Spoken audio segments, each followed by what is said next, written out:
5 santri Pondok Pesantren Imam Syafi'i ini terseret ombak saat tengah berlibur di Pantai Lowota, Kabupaten Pinrang, Sulawesi Selatan. 3 dari 5 santri yang terseret ombak ditemukan tim SAR gabungan dalam kondisi tak bernyawa.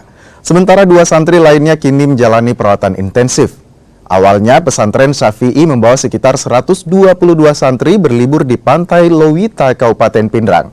Namun saat santri sedang berenang, ombak besar tiba-tiba menyeret 5 santri yang berenang cukup jauh dari pantai.